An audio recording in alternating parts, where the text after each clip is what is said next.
तेलंगाना विधानसभा चुनाव के लिए मतदान की तारीख ज्यों-ज्यों नजदीक आ रही है, त्यों-त्यों चुनाव के सियासी समीकरण दिलचस्प होते जा रहे हैं।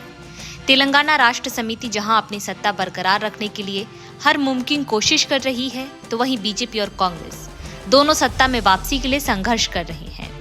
विधानसभा चुनाव में भले इस बार बीआरएस और कांग्रेस के बीच सीधी टक्कर बताई जा रही है, लेकिन बीजेपी ने भी यहां पर अपनी पूरी ताकत झोंक दी है। अमित शाह से लेकर मोदी तक सबने प्रचार का मोर्चा संभाल रखा है। राजनीतिक एक्सपर्ट बताते हैं कि भले ही भारतीय जनता पार्टी इस विधानसभा चुनाव में जीत के लिए सबसे आगे न हो, लेकिन वो यहाँ पर कांग्रेस को नुकसान पहुंचा सकती है और उसे कुर्सी से दूर तक भी कर सकती है। कई सीटें ऐसी हैं जहां बीजेपी ने पिछली बार भी कांग्रेस का खेल बिगाड़ा था। बीजेपी इस बार फिर कैसे कांग्रेस का खेल बिगाड़ सकती है, इसे समझने के लिए पिछले विधानसभा चुनाव के कुछ समीकरण समझने होंगे।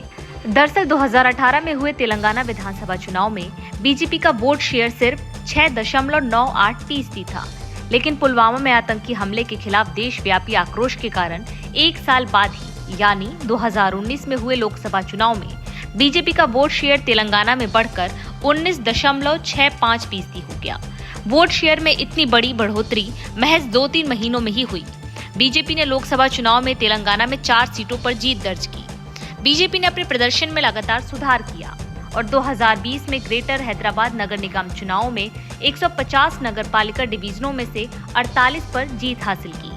कांग्रेस का खेल फंसा सकती है बीजेपी ने सभी 119 निर्वाचन क्षेत्रों पर अपने उम्मीदवार खड़े किए हैं। हर सीट पर प्रत्याशी के होने से माना जा रहा है कि कई सीटों पर जहां बीआरएस और कांग्रेस के बीच कड़ी टक्कर है, वहां बीजेपी के वोट काटने से कांग्रेस प्रत्याशी फंस सकते हैं। तेलंगाना कांग्रेस कमेटी के कार्यकारी अध्यक्ष वी महेश कुमार गौड़ भी इस तरह की संभावनाओं से इनकार नहीं करते। बीजेपी का दावा 45 सीटों पर मजबूत स्थिति में है पार्टी। तेलंगाना बीजेपी के प्रवक्ता एन.वी. सुभाष कहते हैं कि ऐसा नहीं कि हम तेलंगाना में गंभीर प्रतियोगी नहीं है। पार्टी ने लगभग 45 सीटों की पहचान की है जहां वो मजबूत स्थिति में है और उसका वोट शेयर भी करीब 30 से 32% होने की उम्मीद है। अगर हम रेस में नहीं होते तो पीएम राज्य में इतनी जनसभा नहीं करते। पार्टी निश्चित रूप से तेलंगाना में सत्ता हासिल करना चाहती है।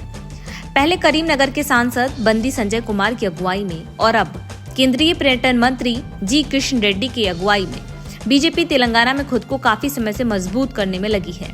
लेकिन कर्नाटक विधानसभा चुनाव में मिली हार के बाद रेड्डी के लिए पार्टी को यहां बड़ी कामयाबी दिलाना इतना भी आसान नहीं है।